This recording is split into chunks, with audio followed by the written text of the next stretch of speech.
Saya mulai. Assalamualaikum warahmatullahi wabarakatuh. Waalaikumsalam. Waalaikumsalam warahmatullahi wabarakatuh. Kita lanjut di materi yang kemarin.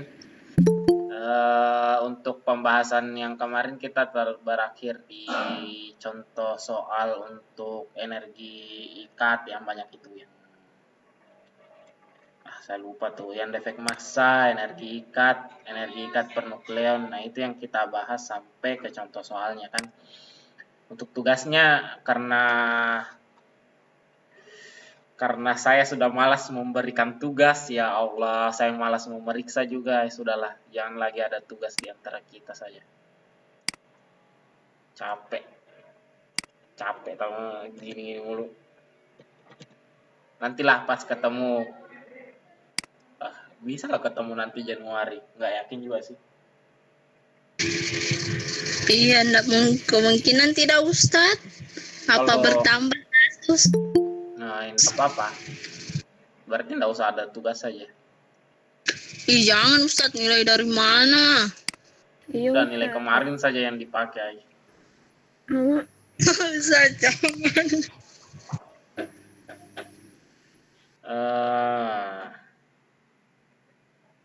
Oke, saya lanjut. Oh, beda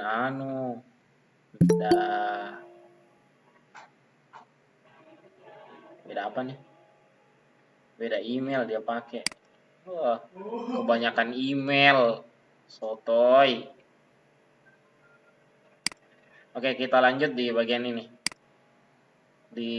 Kasih tahu ya kalau ada temannya yang belum masuk karena Google Meet-nya ini belum, harus saya klik lagi Google Meet-nya supaya orangnya masuk lagi. Belum saya perbaiki. Saya lanjut di bagian radioaktivitas.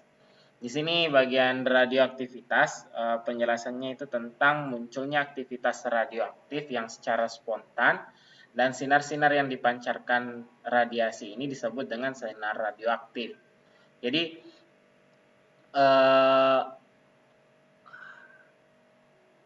apa tadi yang saya mau bilang ini? Jadi radioaktivitas itu tidak ada pemicunya sehingga terjadinya aktivitas radioaktif. Jadi kalau ada pemicunya bukan radioaktivitas namanya, tapi peluruhan inti. Nah, untuk peluruhan inti itu kita bahas nanti di bagian-bagian akhir. Nah, di sini untuk nukleon itu dibagi menjadi dua, nukleon ringan sama nukleon berat. Nukleon ringan itu stabil jika jumlah proton Z itu setara dengan jumlah neutronnya. Jadi Z-nya itu hampir sama jumlahnya dengan A kurang Z. Nah, kalau nukleon berat itu stabil kalau jumlah neutronnya itu 1,5 kali lebih banyak dibandingkan jumlah proton. Nah, di sini ada 3 jenis sinar yang dipancarkan oleh radioaktivitas, yaitu partikel alfa, helium 4, partikel beta. Partikel beta ini ada 3 jenis, yaitu elektron, positron, sama penangkapan elektron orbital. Dan yang terakhir adalah sinar gamma.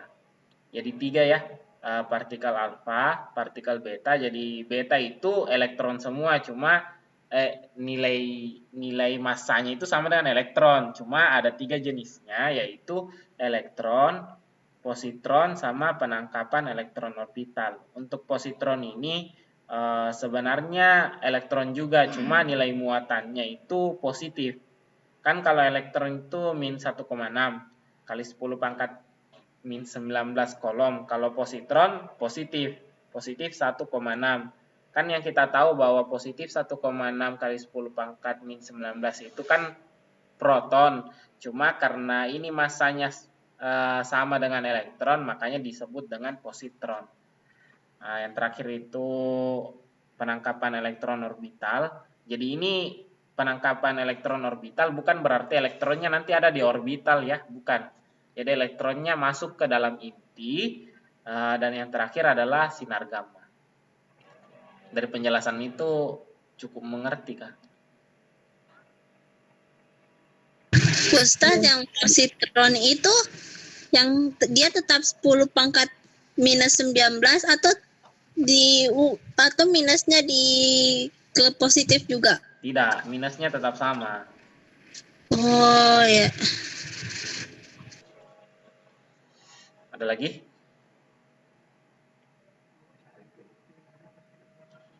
Oke, kita lanjut di slide berikutnya. Nah, di sini merupakan grafik hubungan antara jumlah neutron terhadap jumlah proton. Nah, di sini ada garis hitam yang tebal, itu adalah pita kestabilan. Nah, kalau ada isotop yang berada di bawah pita kestabilan itu berarti jenis isotopnya itu melakukan penangkapan elektron, isi, sama emisi positron. Nah, kalau dia berada di atasnya pita kestabilan, berarti itu isotopnya melakukan emisi beta sampai sini. Yang di atasnya lagi ini itu melakukan emisi alfa. Bisa? Diulang? Iya, boleh diulang, Ustaz. Ini kan garis hitam pekat yang ini disebut dengan pita kestabilan. Nah, di sini ada lagi garis yang kayak begini nih, yang kayak titik-titik. Kelihatan kah? Ini yang Iya, kelihatan, titik. Ustaz. Nah, ini isotop, persebaran isotop ini. Jadi, kalau ada isotop yang berada di bawah pita ini sebenarnya ada lagi titik-titik kecil sebenarnya di sini, cuman tidak kelihatan karena kecil memang. Kecil jumlahnya yang melakukan emisi positron sama penangkapan elektron. Di sini kalau isotopnya tersebut berada di bawah garis pita kestabilan ini, maka isotop tersebut melakukan penangkapan elektron dan emisi positron sampai dia mendapatkan mendapatkan keadaan stabil. Nah, kalau dia berada di atasnya pita kestabilan berarti dia melakukan emisi beta. Emisi beta itu pelepasan elektron, emisi elektron sama kalau lebih di atasnya dari emisi beta ini dia melakukan emisi alfa. Alfa itu helium 4. Sampai sini bisa? Ya Ustaz, ya. Ustaz. Ini penjelasan-penjelasan, belum ada dihitung-hitung. Nah, ini nanti di sini dimulai menghitungnya. Peluruhan alfa ini yang emisi alfa yang kita sebut tadi. Jadi sinar alfa merupakan pancaran partikel alfa berupa inti atom hidrogen helium 4 yang bermuatan. Tadi saya bilang hidrogen atau helium ya dari tadi, astagfirullah. Kita balik-balik dah tuh. Sinar alfa merupakan pancaran partikel alfa berupa inti atom helium 4 yang bermuatan positif 2 maksudnya positif 2 dikali 10 pangkat 2 kali 1,6 kali 10 pangkat min 19. Jadi helium 4 ini kenapa dia positif 2? Karena yang keluar itu hanya intinya saja, inti atom. Jadi kalau inti atom tidak ada elektron orbitalnya, mengerti kah? Iya, mengerti, Ustaz. Jadi kan itu atom kan terdiri dari elektron yang mengorbit inti atom kan. Nah, di sini sinar alfa itu pancaran partikel alfa berupa inti atom. Jadi tidak ada elektronnya yang di luarnya itu, makanya muatannya dia itu positif. Positif 2 kali elektron. Bisa ya? Insya Allah bisa. Tunggu kita. Ustaz, ada di RCC kata Ustaz.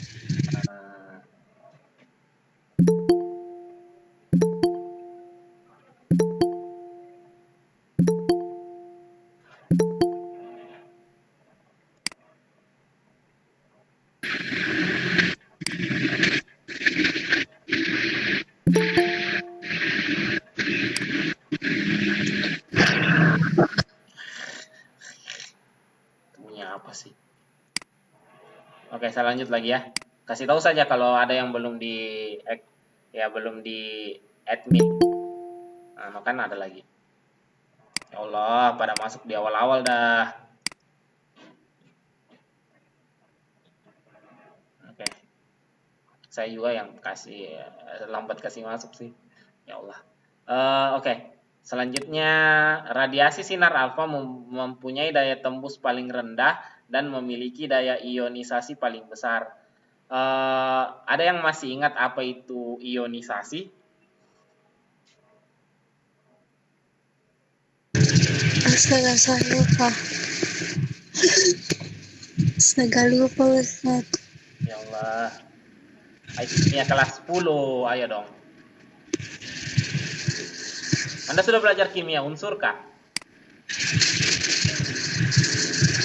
Kayaknya sudah Ustaz.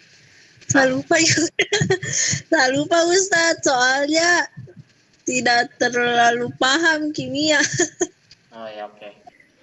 Mengubah Berarti saya atom atau mengikhlaskan yang molekul. ini, nggak usah saya bahas. Oh, kan kalian lebih jago fisika lagi, lebih jago kalian di kimia, atau ada anak kimia yang di sini? Ami. Ada kah di sini? Iyo, Ami, mana Ami? Nggak ada. Nggak ada. Bima juga tidak ada. Bima memang mau masuk di kelas ini, tidak pernah.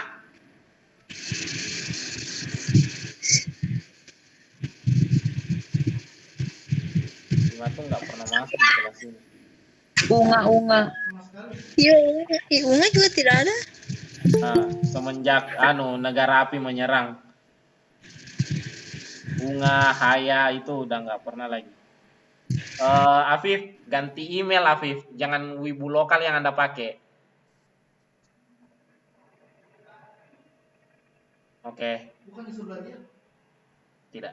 Tidak tahu. Oke, saya lanjut. Ionisasi itu, ya Anda yang tahu lah. Saya jangan bahas, supaya Anda yang cari-cari. Iya, nanti kita yang cari Ustaz. Atom itu menjadi ion. Terus daya tembusnya kenapa paling rendah? Karena ini kan helium 4. Kalau helium 4 itu ukuran atomnya besar dibandingkan elektron. Elektron itu kayak ukurannya itu cuma 1 cm.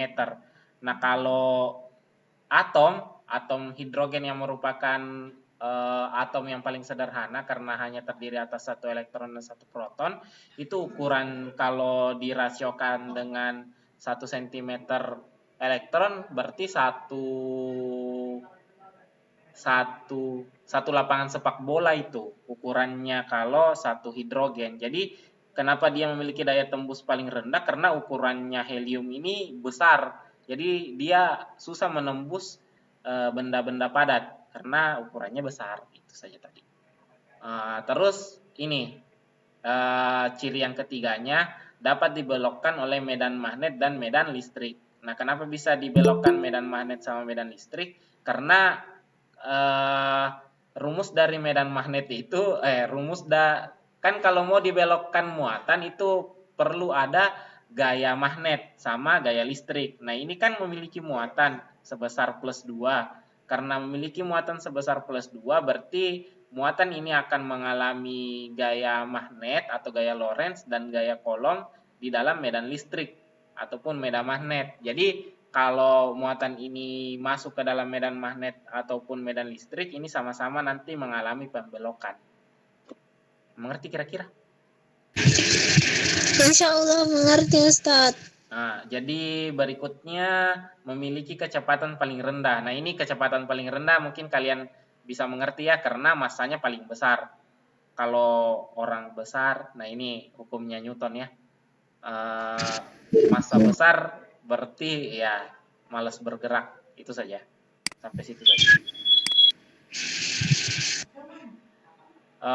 Lanjut di contoh unsur yang melakukan peluruhan alfa.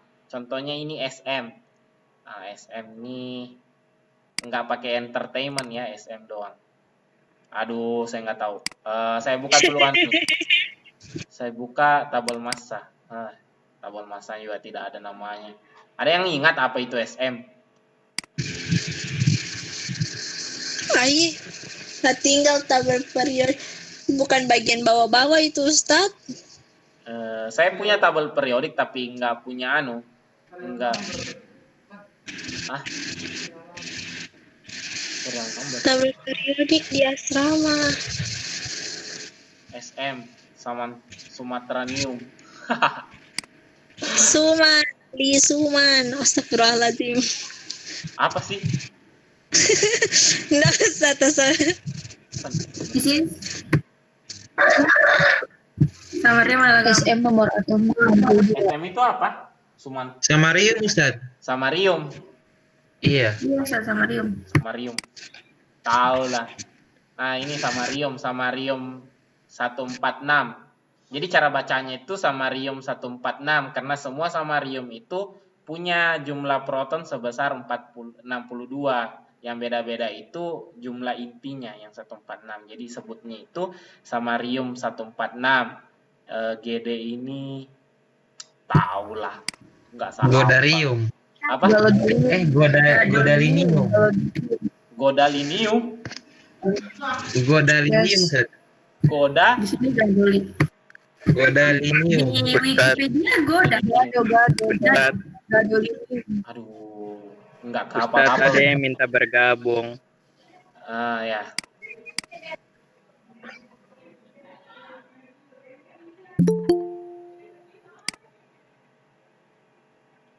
Udah, segitu ya. Terus PO itu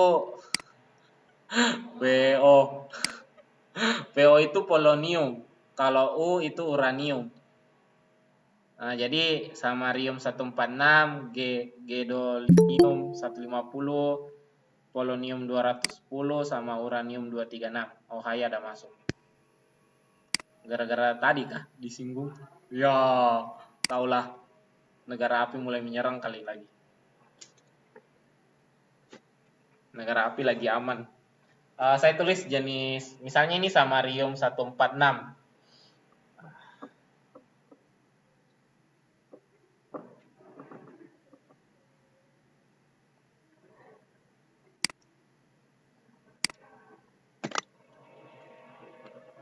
Ini kan samarium 146.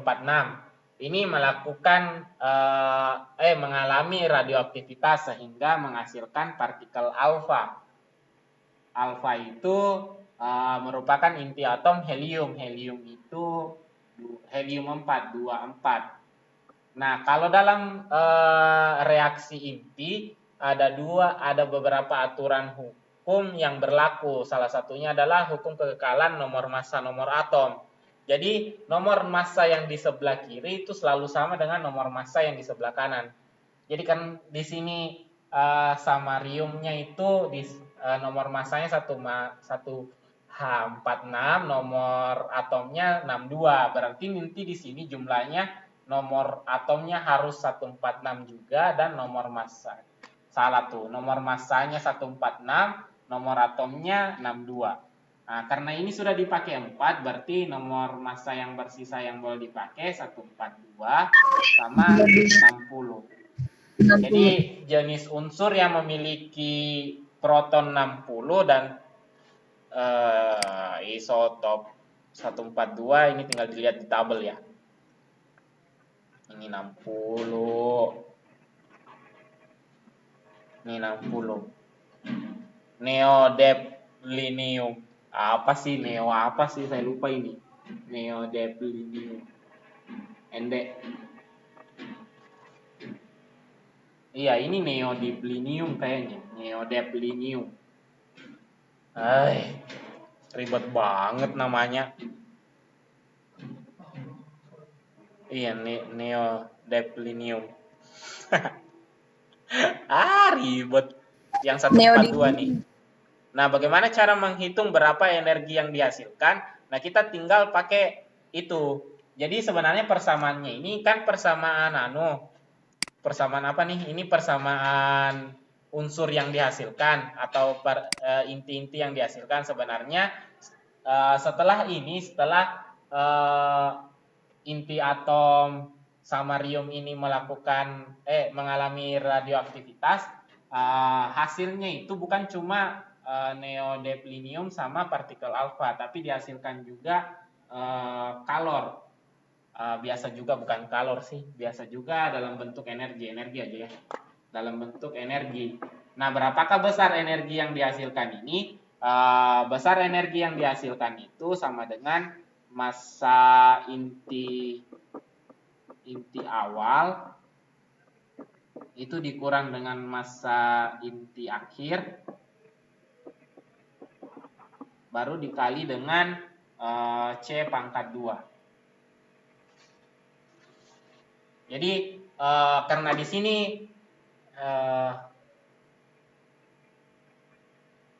kan yang di tabel itu kan ada elektronnya sebenarnya karena yang diberikan massa atom, jadi ada elektronnya.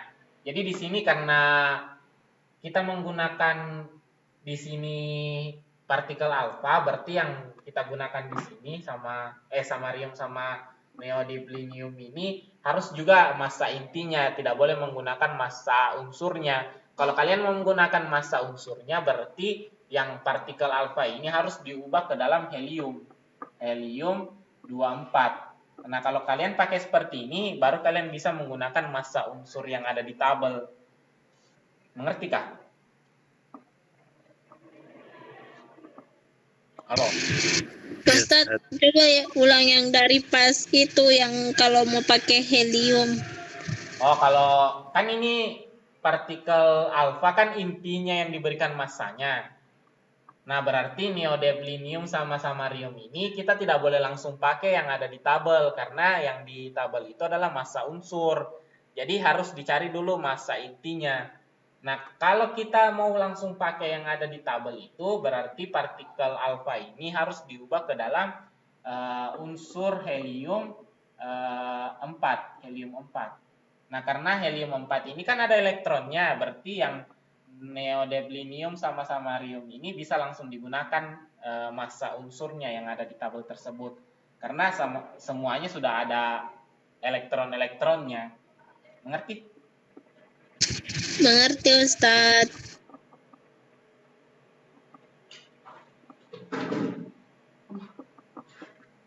Jadi kalau mau dicari berapa energinya, ya tinggal masukkan berapa massa intinya samarium. Massa intinya samarium tuh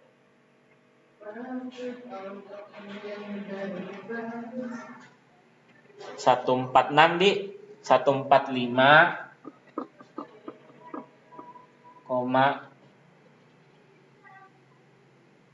913 053.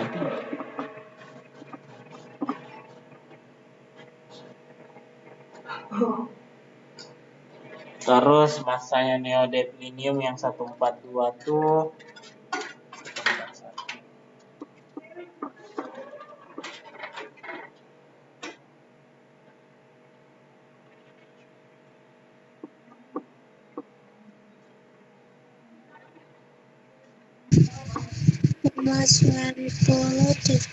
sama massanya helium.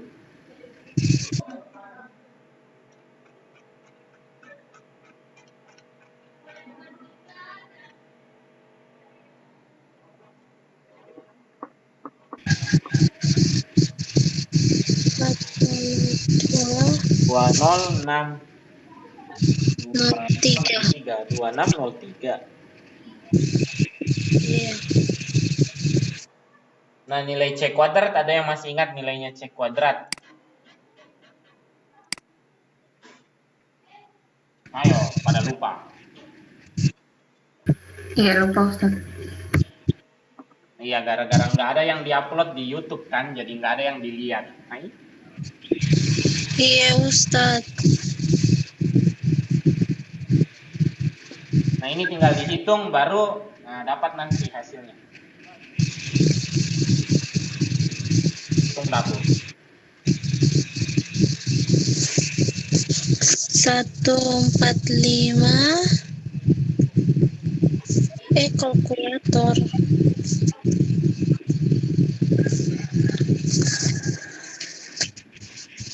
145, Waduh, 1,353 1,353 kurang 141,97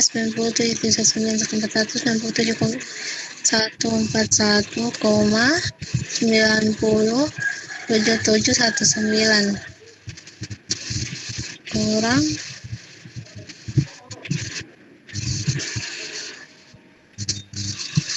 4,002,603 4,002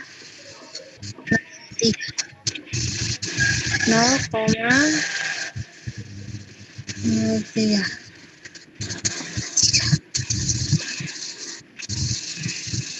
Kayaknya segini. Berapa yang Ulfa dapat? Tunggu. 2.369. Kok banyak sekali? Ustadz, itu 931,5 itu sudah terpangkat 2 kan atau belum? Tidak dipangkat 2 memang. Nilainya C kuadrat ini Oh. segini. Maaf Ustadz. 2.543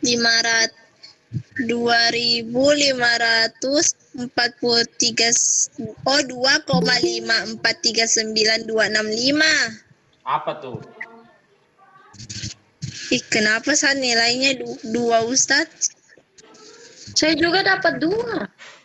2,5439,265. Sama, saya juga dapatnya begitu. 2 apa?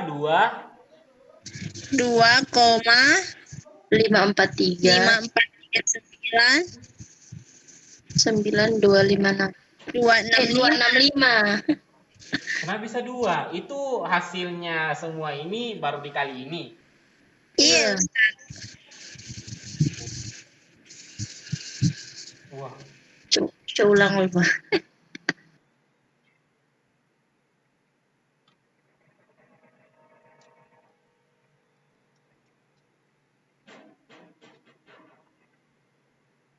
Waduh.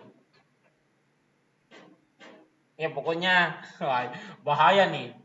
Harus sama dulu hitungannya kita supaya kita baku tahu gitu. Nanti kalau pas saya kasih muncul ini di ulangan, gimana dah tuh? Saya juga dapat 2 koma. Anda dapat 20-an. 2, yang kayak Ulfa tadi itu 2,5.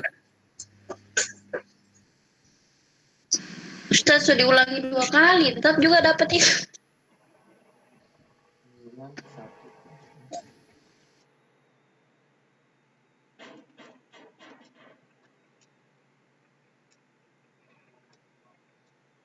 Ustadz tetap dapat itu.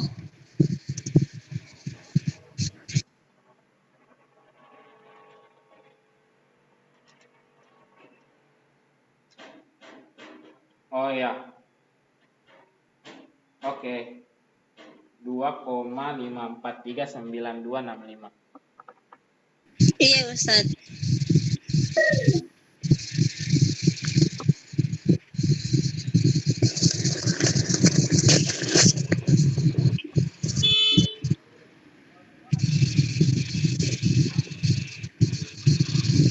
Begini ya. Nah, untuk yang berikut-berikutnya, kalau kalian mau coba-coba boleh dah, terserah. Nah,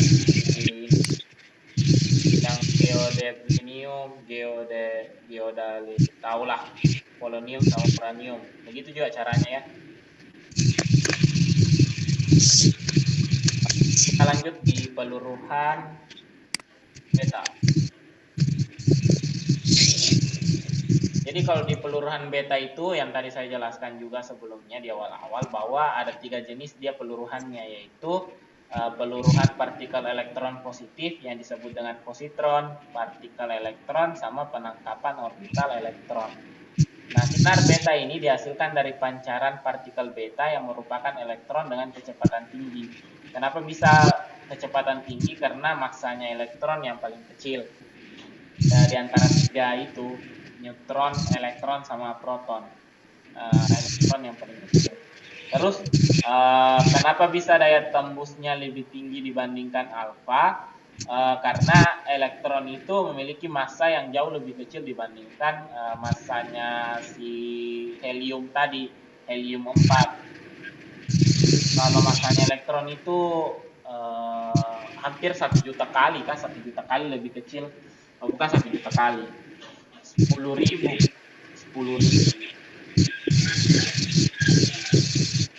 sekitar 10 ribuan lah, 10.000 lebih kecil dibandingkan massanya si proton. Nah kan kalau helium itu memiliki 2 proton 2 neutron, berarti ya sekitaran 40.000 kali lah lebih kecil. Terus berikutnya itu daya tembusnya lebih tinggi, nah ini tadi juga ya, karena kecil makanya dia bisa menembus lebih jauh kalau kecil kan.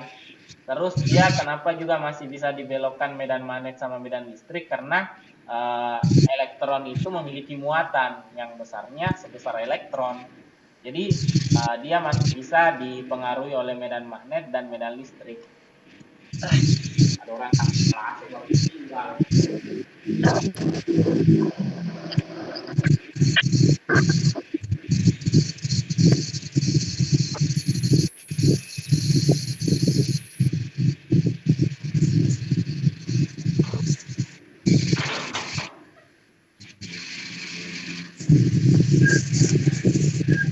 Ustaz, masih ada yang belum tahu sisi Ustaz.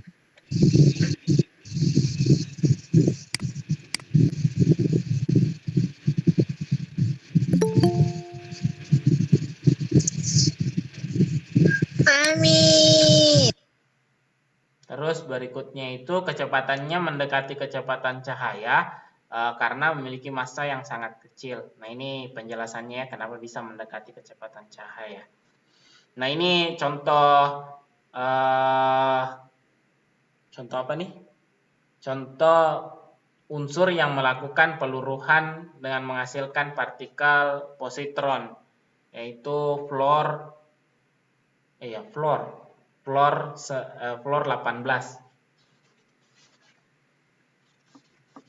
Fluorin.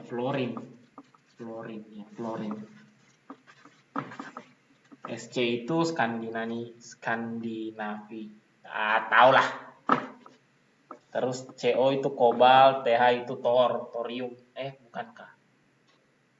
TH itu tefenin. Masa TH tefenin? Tahu lah, thorium kali ini TH. Tahu lah. Ntar kalian lihat di Google. Saya nggak hafal nama-namanya. Kalau Cu tembaga, CS cesium, Ra radon. Karena ini PD palladium. Ag itu air raksa. Kalian nggak hafal-hafal nih. Sedikit-sedikit yang dihafal. Oke, saya mulai dulu dari fluorin 18 yang positron ya.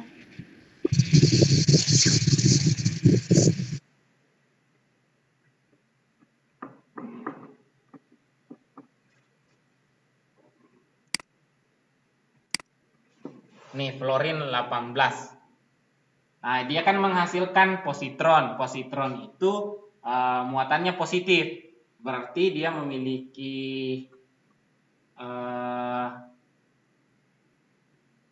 muatan positif. Di sini +1. Di sini 1, tidak ada intinya. Elektron tidak punya inti ya.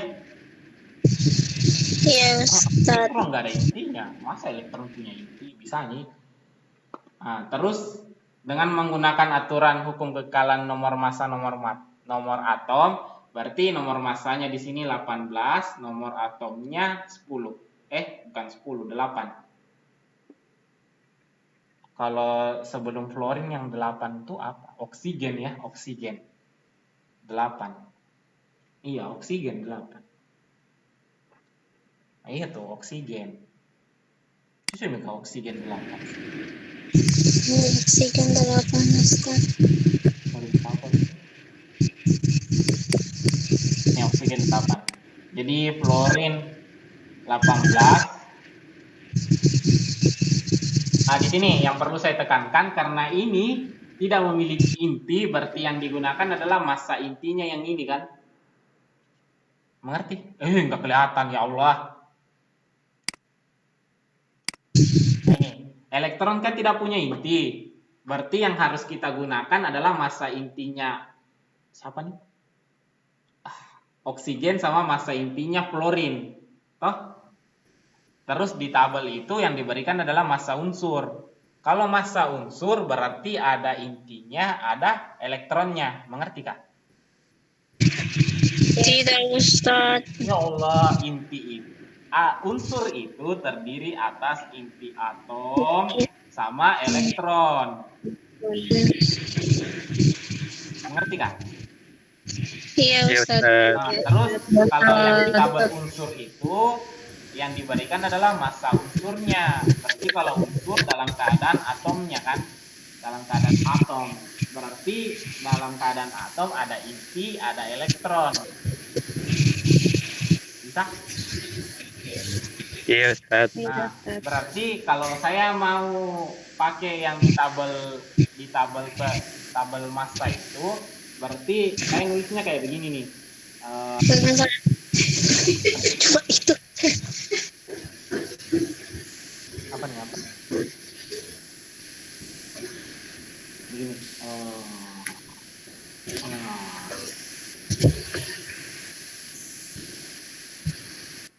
Ini kan inti. Ini inti. Nah, inti itu unsur dikurang elektron. Toh? Bisa? Iya, Ustadz. Nah, berarti begini cara tulisnya. M F 918 dikurang M 9M elektron.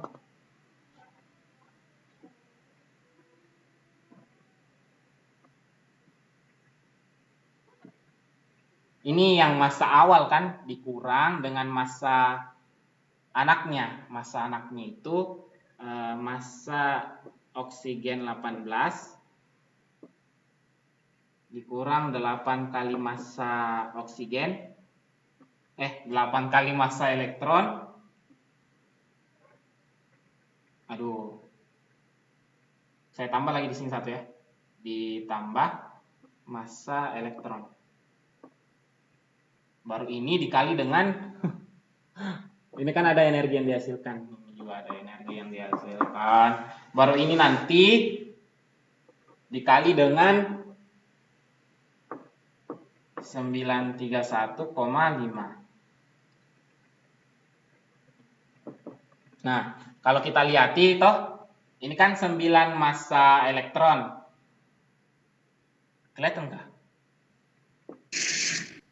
Iya, Ustadz, kelihatan. Nah, 9 massa elektron tapi minus. Toh? Terus di sini minus 8 massa elektron ditambah dengan 1 massa elektron. Kenapa ini bisa ditambah 1? Karena di sini ditambah 1 massa elektron di sini, di atas nih. Nah, toh, makanya ditambah 1 di sini. Jadi di sini udah jadi min 7 massa elektron. Di sini min 9. Toh? Iya. Di sini MO818. Tuh, acak-acakan.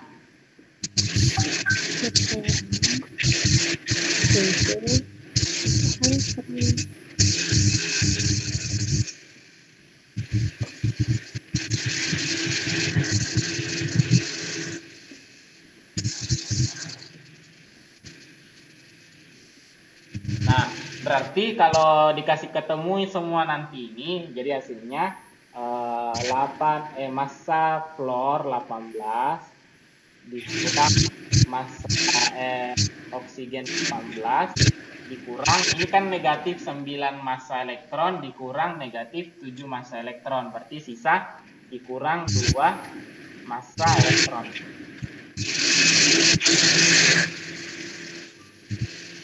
Ustadz, yang 9 dengan 8-nya tidak terikut. Mana 9 sama 8? Oh, yang itu. Iya. Ditulis semua.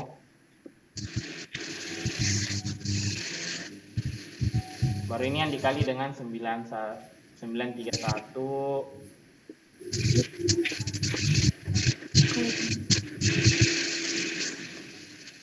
Nah, ini rumus yang dipakai untuk positron, keseluruhan positron.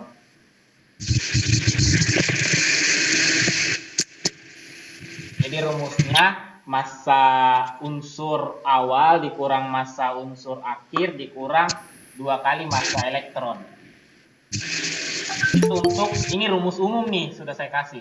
Jadi massa awal dikurang massa akhir, massa unsur awal dikurang massa unsur akhir dikurang 2 kali massa elektron, itu adalah massa yang digunakan untuk menghasilkan energi. Jadi kita lihat tabelnya.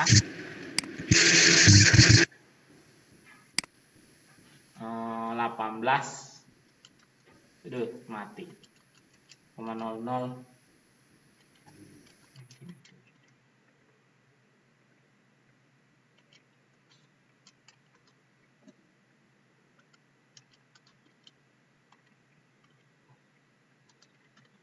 Massa elektron saya sudah pernah kasih kan di awal-awal.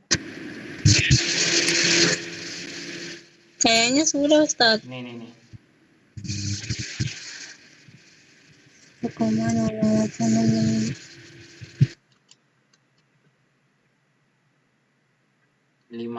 ya, 549.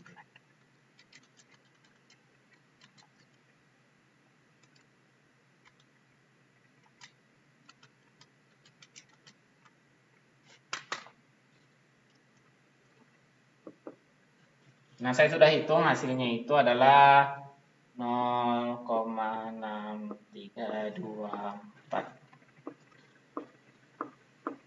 MeV, mega elektron volt.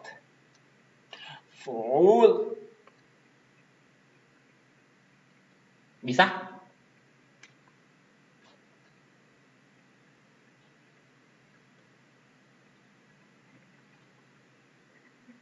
Ustaz, enggak kelihatan papannya. Oh, yang enggak kelihatan.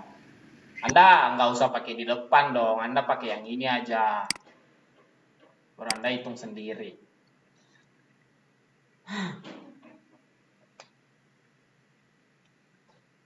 Jadi itu ingat ya, rumus untuk menentukan berapa energi yang didapatkan pada radioaktivitas yang menghasilkan positron, massa unsur awal dikurang massa unsur akhir dikurang, sebenarnya bukan massa unsur awal sebutnya, massa unsur induk dikurang massa unsur anakan dikurang 2 kali massa elektron. Itu. Ya, Ustaz. Oke, sudah ya? Itu catat-catat di buku karena nggak ada yang saya tulis itu di PPT. Iya, Ustaz, sudah di SS. Sudah di screenshot, Ustaz. Oh, Ustaz, ini yang ini ini energinya Ustaz. Yang ini. Iya. Ah. Oh, iya, Ustaz. Oh, salah.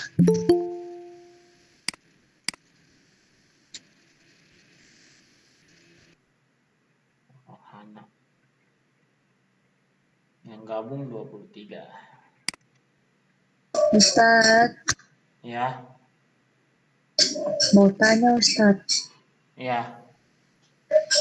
Tugas fisika yang 3.9 itu Ustaz. Kenapa? Itu kan e-learning itu masalah Ustaz. Ustaz bisa lihat ini kah? Berarti Ustaz belum bisa periksa Ustaz kalau misalnya ada yang sudah kirim. Iya, saya tidak bisa periksa. Oh iya Ustaz. Ustaz, tugasku sudah saya masukkan dari tanggal 19 yang sebelum e-learning yang error. Jadi sudah kumpul tugas saya Ustaz yang 3.9. Saya tidak memeriksa. Jadi nilainya ditangguhkan, tugasnya juga ditangguhkan. Pokoknya nggak ada, dianggap tidak ada. Ditangguhkan. Bukan juga Kenapa ditinggalkan, bisa error, lakukan Ustaz? saja. Belum dibayar katanya. Nah, belum dibayar. Dibayar dulu. Baru aktif. Lupa bayarkan.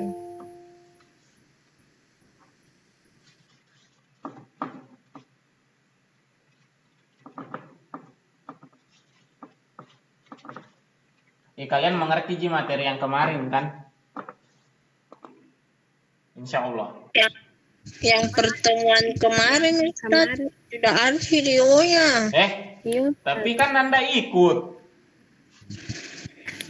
tapi mau bawa ulang-ulangnya tidak bisa. Nggak usah diulang-ulang. Anda cari-cari dah tuh.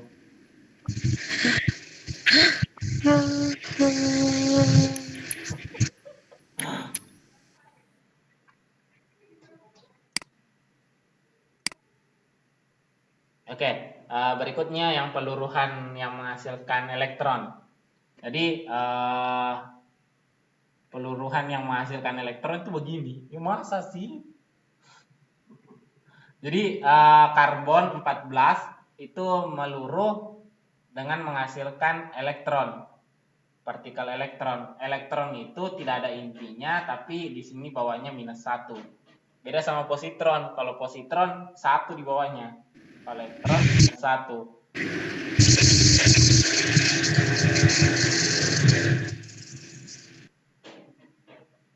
Nah, terus kalau begitu dengan menggunakan hukum kekalian nomor massa nomor atom, berarti di sini nomor massanya tetap 14, nomor atomnya jadi 7. Ini kayaknya nitrogen ya.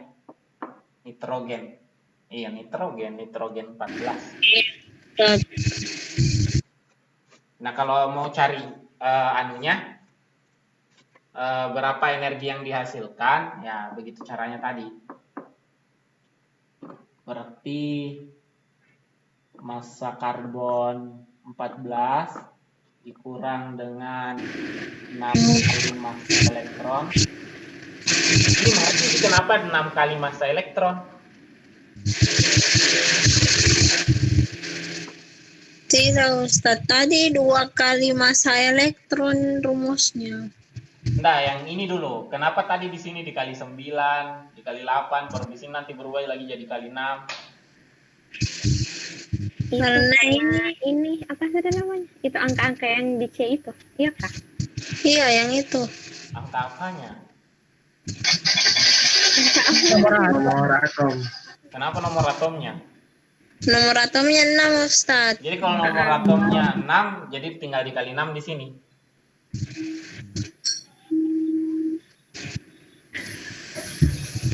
Cumi, ini nomor atom memang. Iya. Kenapa nomor atom pengalinya? Karena kan dia tahu. Karena dia tidak punya inti. Yang di sini yang nggak punya inti, yang ini punya inti. Oh.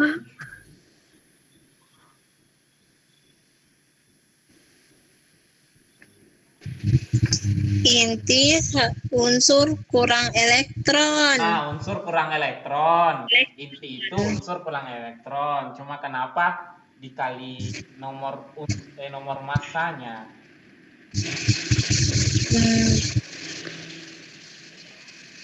Nomor massa dengan nomor atom ya, nomor atom. Atau kalau balik.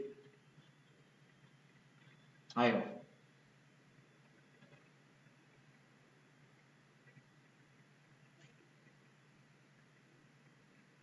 Ayo dong. Unsur kurang elektron. Karena kenapa dikali dengan massa?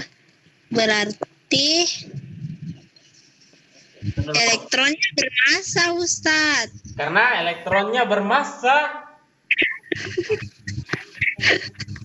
Dulu unsur dalam keadaan normal itu dalam keadaan apa? Unsur kalau dalam keadaan normal itu jumlah apa ini? Neutron.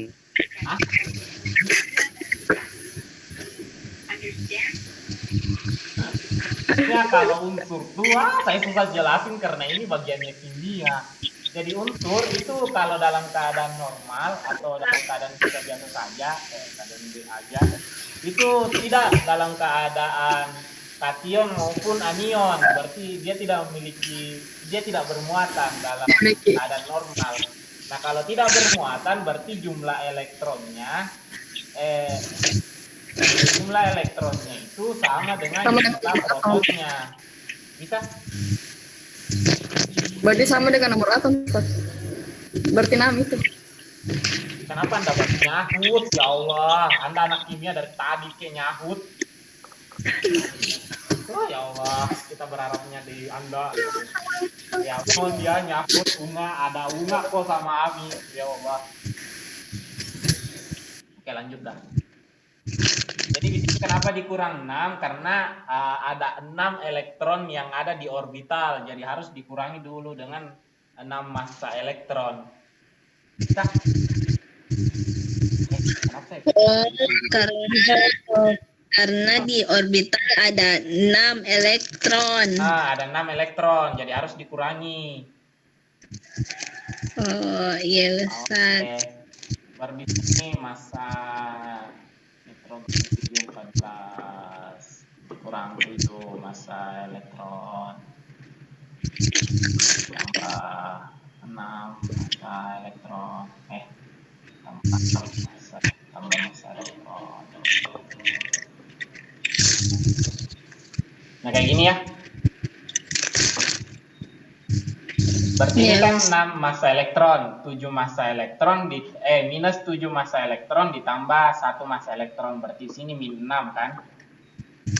Toh? Ini juga min 6. Toh? Jadi 0 itu, Ustaz? 0. Jadi beda tuh rumusnya yang positron, beda rumusnya kalau elektron. Jangan bilang nanti Anda pas ulangan. Wih, beda, ada 2 jawabannya. Oh, mati Anda. Positron. Jangan salahkan saya lagi ya. Saya sudah jelaskan. Karena kita beda rumusnya ntar. Jadi ini min 6, coret sama min 6 ini. Berarti rumusnya dia untuk menentukan berapa besar energinya. Kalau peluruhan elektron, peluruhan beta yang menghasilkan elektron, itu adalah massa induk dikurang massa ini massa unsur ya, massa unsur anakan, baru dikali dengan 931,5 maksudnya elektron. Jadi itu ya kalau elektron. Jadi kalau elektron tuh tidak, kalau yang menghasilkan elektron, partikel elektron itu nggak ada anunya. Tidak ada elektron nanti yang terlibat kalau di penghitungan energinya. Jadi kalau kita mau hitung tadi karbon sama nitrogen nih, karbon nitrogen. Nah ini 14 karbon 14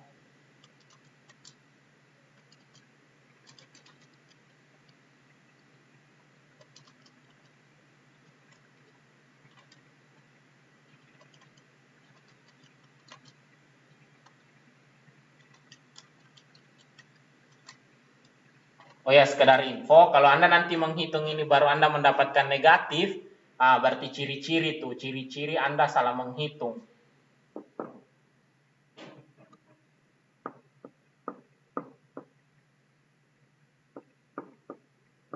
Ini kenapa mati, nah? Suaranya kalian. Kirain nge-lag lagi. Pulva sudah tiada. Saya. Kasihan kalau nggak ada Ulfa, bantu-bantu kayak bersuara, kasihan banget.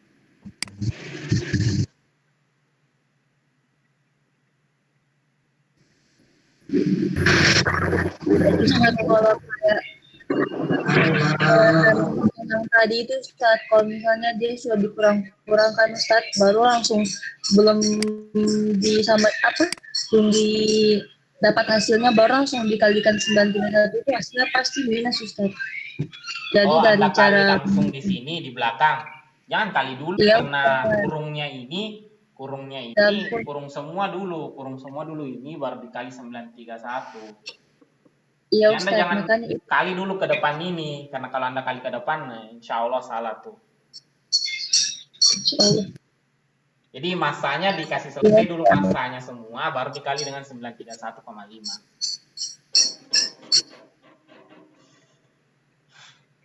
Materi kimianya masih di koloid ya? Oh, sudah lanjut Redox, Udah Ustaz. lanjut. elektrokimia. Di hidrokimia, Masih di redox. sudah di Iya Ustaz, hidrokimia. Redox elektrokimia, Ustaz. Apa? Elektrolisis. Masih di redox, Ustaz. Elektrokimia. Oh ya, udah masuk di elektrokimia. Ada hukum Faraday dong? Bukan hukum Faraday. Iya. Faraday. Ada. Ustaz cuma di deskripsi dan tangan. Yang Cuman kebetulan kemarin 94.500. Itu cuma 94.500 itu kan nggak ingat.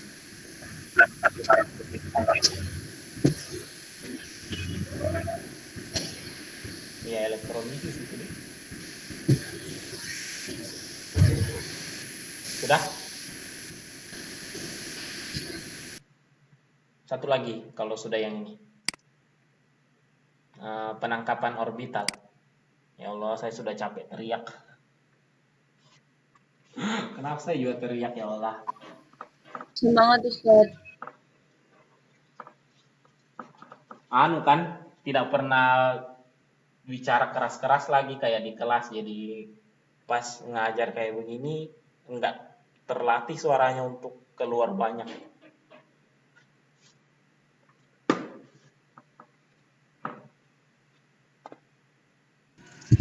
Yo, so lama.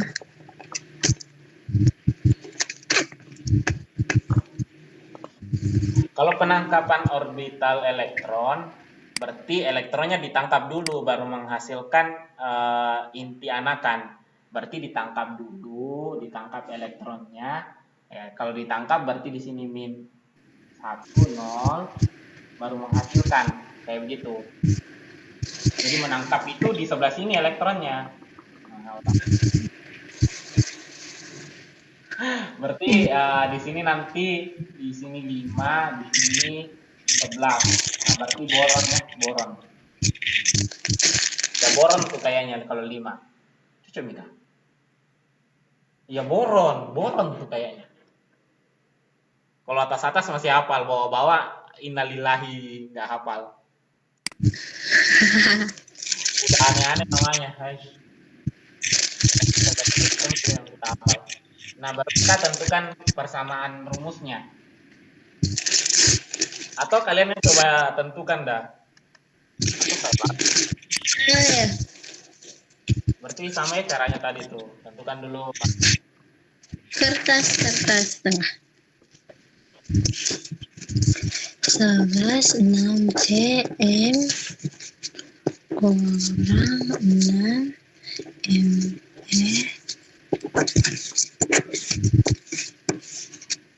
ditambah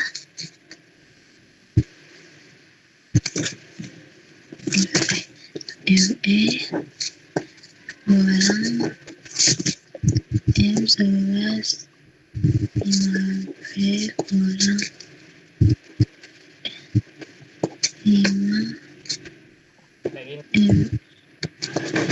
Jadi kenapa bisa ditambah massa elektron? Karena elektronnya ada di sebelah kanan.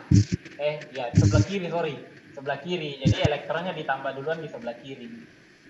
6 tambah Jadi berarti 6 kalau ditambah 1 berarti min 5 kan, min 5 massa elektron. Ini juga min 5 nih. berarti 0. Nah, 0 nanti. Berarti M611C kurang M11 5B Ini dicoret 5 ME-nya. Berarti kali hasilnya tuh 5. massa unsur C11 dikurang dengan massa unsur boron 11. 11. Lalu dikali 931,5.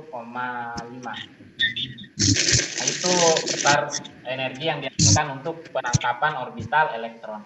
Jadi yang mirip rumusnya itu adalah penangkapan orbital elektron sama elektron. Yang beda sendiri itu adalah positron. Positron itu nanti harus dikurang 2 massa elektron. Ini cara hafalnya. Mengerti kah? Mengerti Ustadz. Jadi kalau positron harus dikurang lagi 2 massa elektron. Udah, begitu aja.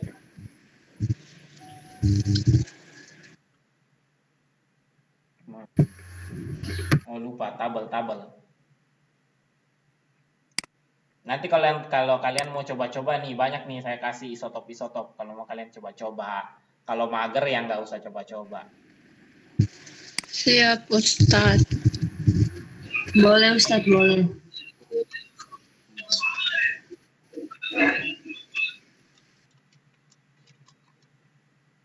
Kalau ada nanti yang masuk di fisika, yakinlah ada nanti kalian dapat ini.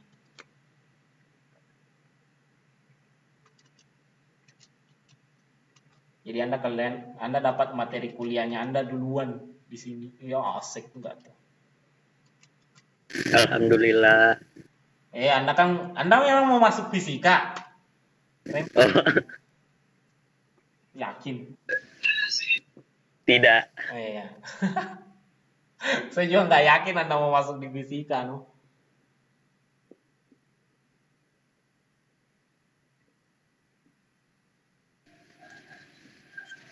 B11 lagi Ustadz.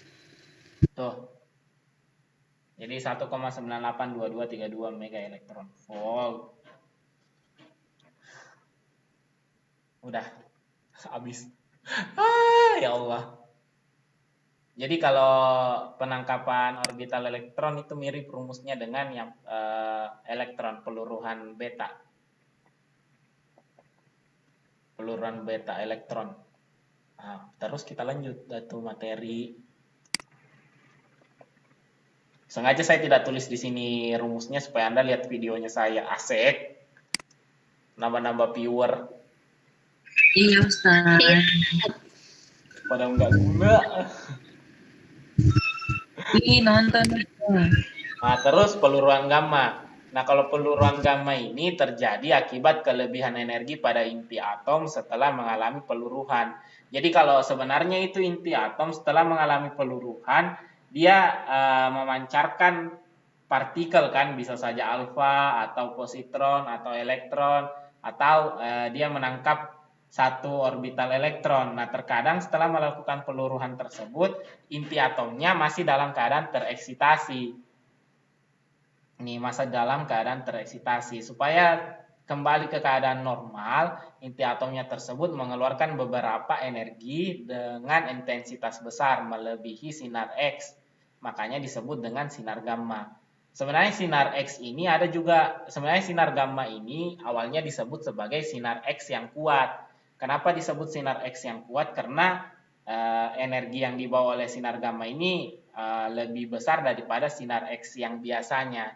Cuma yang membedakan kalau sinar gamma itu berasal dari peluruhan inti. Kalau sinar X ini berasal dari tumbukan elektron pada logam. Seperti itu. Cuma itu saja yang membedakan sinar X sama sinar gamma. Sumbernya sinar X itu dari hasil tumbukan elektron terhadap logam. Kalau sinar gamma hasil dari peluruhan unsur atau atom, inti atom. Kayak gitu ya. Terus sinar gamma tidak dapat dibelokkan oleh medan magnet dan medan listrik. Kenapa? Karena gamma itu ini nih, 0 sama 0. Tidak ada muatannya. Nah, tidak ada muatannya, makanya tidak dipengaruhi oleh medan magnet sama tidak dipengaruhi oleh medan listrik.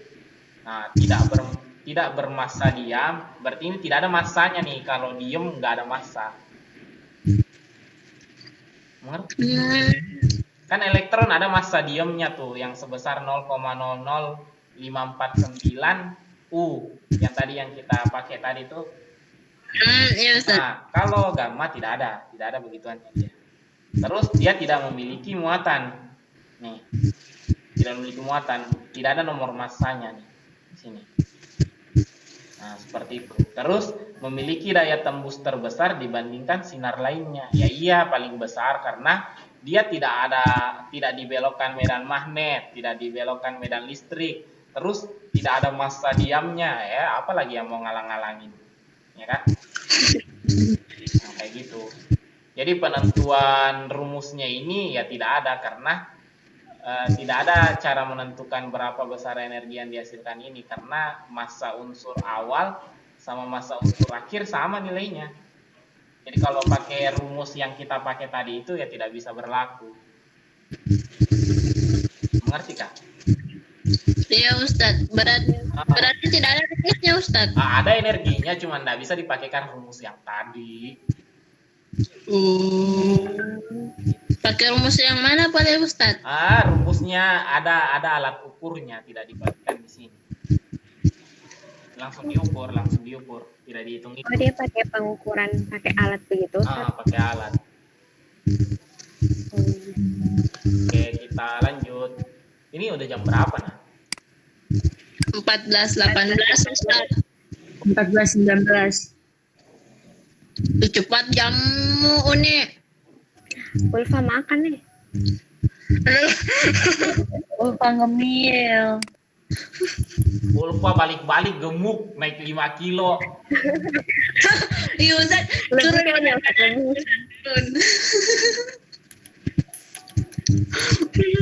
Udah lanjut. Udah muat ranjang di asrama Ustaz. Untuk Ulfa sudah tidak muat ranjang di asrama. Iya, Bahagia. Ya. Jauh tempat jualan kan. Terus jualannya koperasi nggak kayak jualan di kampung, banyak jenisnya. Iya Ustaz. Jadi koperasi itu aja. Kalau yang di rumah banyak jenisnya kan. Iya Ustaz, banyak Ustaz. Ayo lanjut dah. Isu.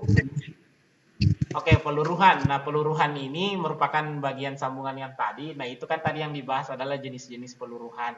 Nah, ini adalah karakteristik dari peluruhan. Nah, proses pemancaran sinar radioaktif ini hingga terbentuk inti lain yang stabil. Nah, itu yang disebut dengan peluruhan. Proses pemancaran sinar radioaktif hingga terbentuk inti lain yang stabil. Nah, satuan peluruhan menggunakan nama ilmuwan, ada kata nama sebenarnya ini. Nama ilmuwan yang pertama kali mendeteksi radioaktivitas yaitu Curie. Asik. 1 Curie itu 3,7 kali 10 pangkat 10 becquerel atau 3,7 kali 10 pangkat 10 peluruhan per detik. Nah, dulu ada berapa jumlah atom kalau dalam 1 mol unsur? Ayo. 1 mol unsur ada berapa jumlah atomnya? Hayo. Enggak dihafal. Ayo yang kimia mana? 6 kali 10 pangkat 23. 6 kali 6 kali 10 pangkat 23 atom. Enggak cukup, enggak lengkap, maksudnya enggak detail. Bukan 6 doang, ada lagi tuh.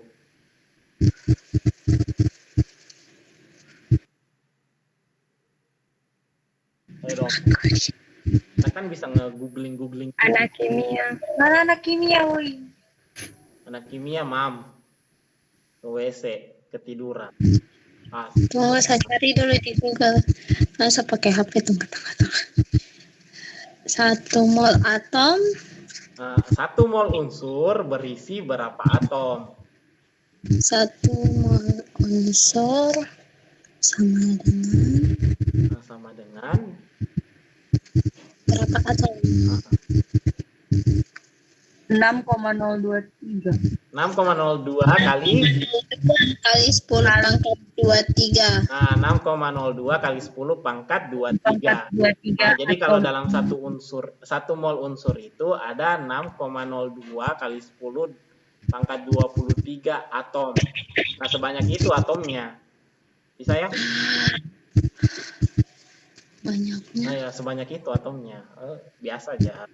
Terus yang 6,02 kali 10 pangkat 23 atom itu, 6,02 kali 10 pangkat 23 itu bilangan apa namanya?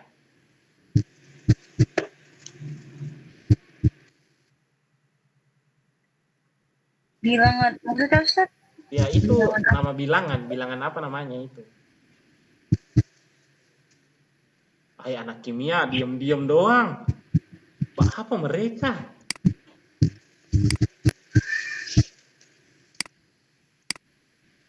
Yang bilang les enggak? Enggak les enggak? Tidak Ustadz. Ami. Tidak juga Ustadz. Ami ketiduran kali. Astagfirullah.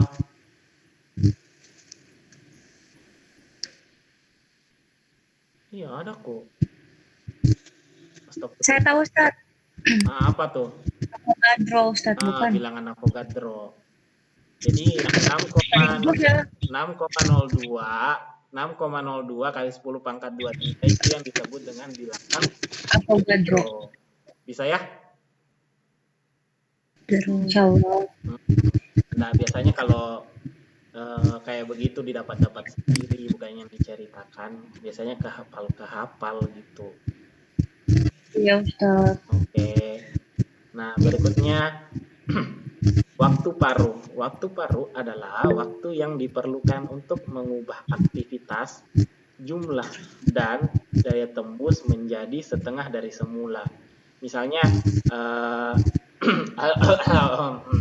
tes. Mau habis suaranya saya, astagfirullah.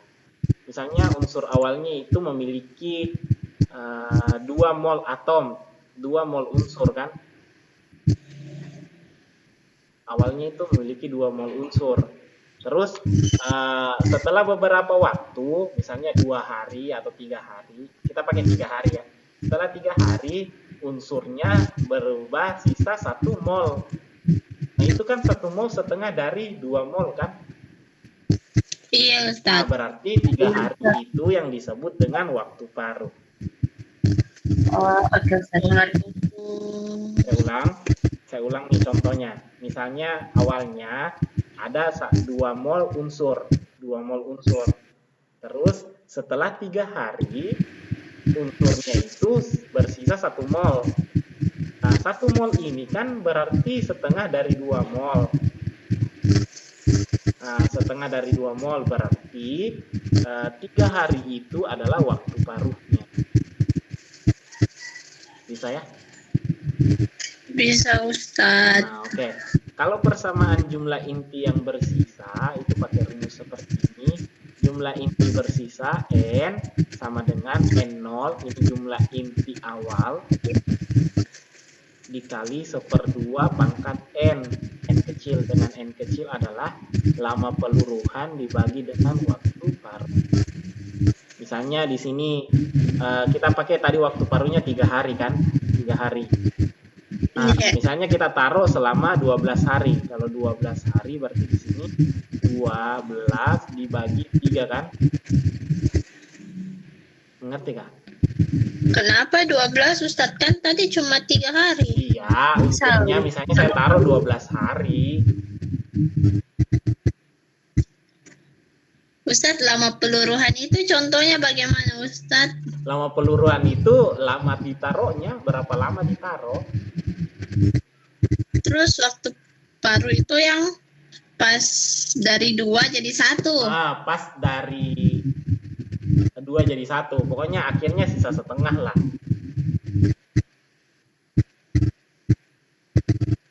Itu yang 3 hari. Itu Ustadz. 3 hari. Terus lama peluruhan ini yang itu lama disimpannya. Berapa lama disimpan? Tadi Ustadz disimpan bukannya 3 hari. Itu pemisalan yang pertama, Ulfa. Kita kan masuk bahasan yang kedua. Tuh. Iya. Ya, nggak mudeng.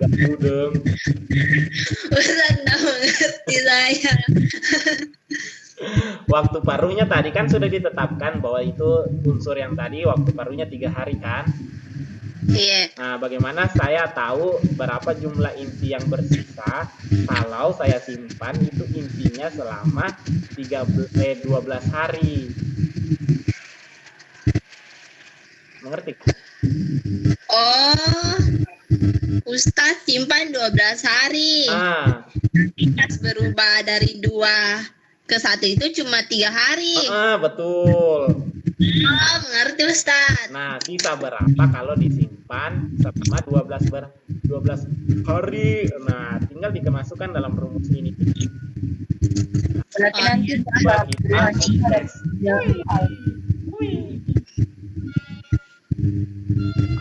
Ini contoh soal terakhir baru kita selesai ya.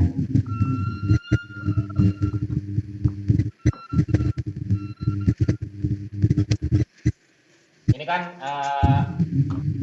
rumusnya inti yang bersisa sama dengan inti awal 2. Ini dalam mol ya, 2 mol.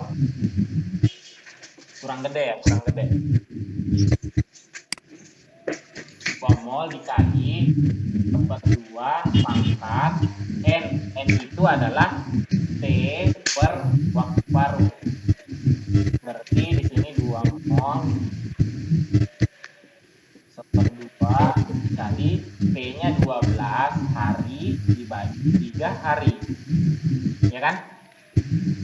Berarti 2 mol dikali 1/2. Ini 12 bagi 3 berapa? 4. Pangkat 4. 1/2 pangkat 4 berapa? 1/16. Nah, 1/16. Nah, 2 mol dikali 1/16 berapa? 2 mol per 16. Atau 1/8 mol. 1/8 mol. Nah, ini kalau pakai hitung-hitungan. Kalau pakai logikanya itu waktu paruh adalah waktu untuk menjadi setengah kan dari semula. Iya Ustaz. Nah, awalnya kan 2 mol. 2 mol.